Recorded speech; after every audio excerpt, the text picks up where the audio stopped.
Hello dear student, welcome to my channel Arup study সেন্টারে তোমাদের প্রত্যেক ছাত্রছাত্রীকে স্বাগত। তো দেখো, আবারও আমি তোমাদের পর্ষদের টেস্ট পেপার থেকে জীবন বিজ্ঞান বিষয়ের যে 328 নম্বর পেজটি আছে বিভাগ বইয়ের 2 নম্বর প্রশ্ন মানে তোমাদের সঠিক উত্তরগুলি নিয়ে চলে এসেছি এই ভিডিওতে। তো দেখো, তোমরা ভালো করে দেখে তৈরি করে নিলে অবশ্যই গুরুত্বপূর্ণ পেজে যে গুরুত্বপূর্ণ প্রশ্নগুলি আছে সেগুলির উত্তরগুলি তৈরি করে নিলে তোমরা ফাইনালে কমন পেয়ে যাবে। তো দেখো, আমি তোমাদের সেই ভিডিওর মাধ্যমে তুলে ধরছি উত্তরগুলি। তো যারা চ্যানেলটিকে নতুন দেখছো তো অবশ্যই চ্যানেলটিকে সাবস্ক্রাইব করো। আর গুরুত্বপূর্ণ যে ভিডিওগুলি আমি এই চ্যানেলে তোমাদের পরীক্ষার আগে আপলোড করছি, বিভিন্ন টেস্ট পেপার এবং সাজেশনমূলক ভিডিও, সেগুলি থেকে তোমরা এই সমাধানমূলক ভিডিওগুলি দেখে তৈরি করে নাও, তাহলে তোমরা ফাইনালে উপকৃত হয়ে যাবে, প্রশ্নগুলি কমন পেয়ে যাবে।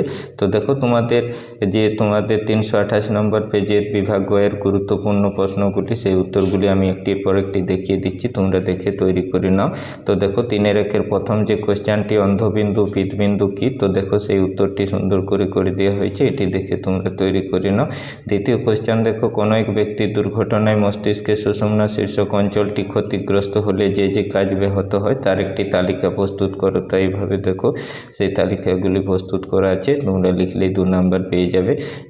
তিনের দেখো, মানবদেহে নিম্নলিখিত কাজগুলির সাথে যুক্ত হরমোনগুলিকে শনাক্ত করো। তো দেখো, এখানে তোমাদের বই কোশ্চেনে দেওয়া আছে দেহের লোম খাড়া হয়ে যাওয়া, কোন হরমোন জনন গ্রন্থির ক্রিয়া নিয়ন্ত্রণ, মৌলবিপাকীয় হার নিয়ন্ত্রণ, তারপর দেখো রক্তে গ্লুকোজের সঠিক মাত্রা বোঝায়, কেমন এই উত্তরগুলি তোমরা দেখে তৈরি করে নাও। পরবর্তী দেখো যে কোশ্চেনটি তোমাদের আছে, মাছের কমনে মাইটোম পেশির ভূমিকা আলোচনা করো। খুব গুরুত্বপূর্ণ কোশ্চেন, এই আগের ভিডিওতেও যে পেজগুলি ছিল সেটি একটু কমন ছিল, তো উত্তরগুলি তৈরি করে নাও তোমরা। তারপর দেখো, মাইক্রো প্রোপাগেনেশন পদ্ধতিটি শব্দচকের মাধ্যমে দেখাও। তো এই সবটি দেখো তোমরা দেখে তৈরি করে নাও। তারপর দেখো, সাধারণত পুরুষরাই কেন বেশি হিমোফিলিয়া আক্রান্ত হয়, সেই উত্তরটি দেখো সুন্দর করে দেওয়া হয়েছে। তোমরা এইভাবে ব্যাখ্যা করে লিখলে 2 নম্বর পেয়ে যাবে। 3 দেখো, স্পাইরোগাইরা ও স্পেনেরিয়ার যৌন জনন কোন কোন পদ্ধতিতে সম্পূর্ণ হয়, সেই উত্তরটি দেখে তোমরা তৈরি করে নাও সুন্দর করে, কেমন। পরবর্তী দেখো যে কোশ্চেনটি তোমাদের আছে গুরুত্বপূর্ণ, এখানে 8 যে সুন্দরী গাছের লবণ সহনের জন্য 2টি অভিযোজনগত বৈশিষ্ট্য, তো সেই বৈশিষ্ট্যগুলি দেখো 2টি, লবণ পরোক্ত পরিবেশে অঙ্কুরোদ্গম, লবণ রেচন 2টি দেওয়া আছে, এই বৈশিষ্ট্যগুলি দেখে উত্তরগুলি তৈরি করে নাও। পরবর্তী দেখো, পায়রার অভিযোজনে বায়ুথলির ভূমিকা, খুব গুরুত্বপূর্ণ কোশ্চেন, এই বায়ুথলির ভূমিকাটা তোমরা লিখে নাও। তারপর দেখো, প্রোপেজ টেলাপেজের ক্ষেত্রে বিপরীতধর্মী পরিবর্তন ঘটে, এরূপ 2টি বিপরীতধর্মী পরিবর্তন তোমরা লিখবে। দেখো উত্তরটি দেখে তৈরি করে নাও, লিখে নাও। রেড পান্ডা হ্রাসের কারণগুলি উল্লেখ করো। পরবর্তী দেখো, 3-11 যে কোশ্চেনটি সেটি লিখে নাও। তারপর দেখো, 3-12 মানব শব্দ দূষণে মানব শরীরে কান ও হৃৎপিণ্ডের উপর কী কী ক্ষতিকর প্রভাব সৃষ্টি করতে পারে, তো সেই 2টি উত্তরই তোমাদের চেয়েছে। তো কানের এবং হৃৎপিণ্ডে সেই প্রভাবের সৃষ্টির উত্তরটি তোমরা দেখে তৈরি করে নাও, কেমন।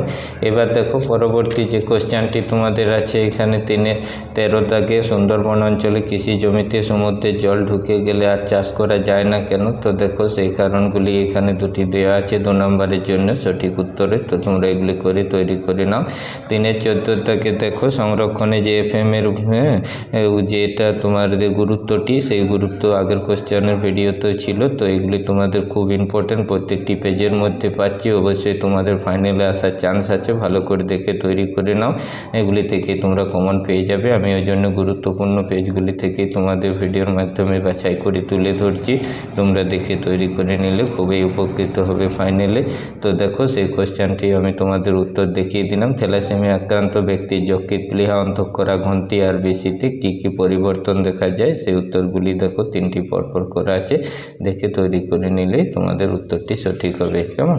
এবার দেখো, শেষ যে কোশ্চেনগুলি আছে তোমাদের, ঘোড়ার বিবর্তনের ধারা অনুযায়ী আদি ঘোড়া থেকে আধুনিক ঘোড়ার উৎপত্তি সঠিক ক্রমটি তোমরা লিখবে এইরকমভাবে সাজিয়ে, তাহলে তোমাদের উত্তরটি সঠিক হবে। প্রথমে দেখো ইউহিপাস, মেসোহিপাস, মেরিচিপাস, প্লেওহিপাস, আর শেষে দেখো আধুনিক ঘোড়া ইকুয়াস, কেমন। এইরকমভাবে লিখে দিলে তোমাদের উত্তরটি সঠিক হয়ে যাবে। তারপর দেখো 3-17 শেষ কোশ্চেন, F1 জনুতে উৎপন্ন একটি গোল হলদে মটর বীজযুক্ত গাছের জিনোটাইপ কী কী হতে পারে, তো এইভাবে লিখবে, তোমাদের জিনোটাইপ 4টি তোমরা লিখে দেবে, তাহলে 2 নম্বর পেয়ে যাবে। তো এই ছিল তোমাদের আজকে 2 নম্বর নম্বর প্রশ্ন মানে, হ্যাঁ, তো প্রশ্নমান 328 নম্বর পেজের পরবর্তী ভিডিওতে আমি তোমাদের যে 4 নম্বর লং কোশ্চেনের সাজেশনগুলি তুলে ধরছি সেগুলি তোমরা পেয়ে যাবে। অবশ্যই ভিডিওটি ভালো লাগলে একটি লাইক দিয়ে বন্ধুদের মধ্যে শেয়ার করে দেবে, হ্যাঁ, চ্যানেলটিকে অবশ্যই সাবস্ক্রাইব করে রাখবে।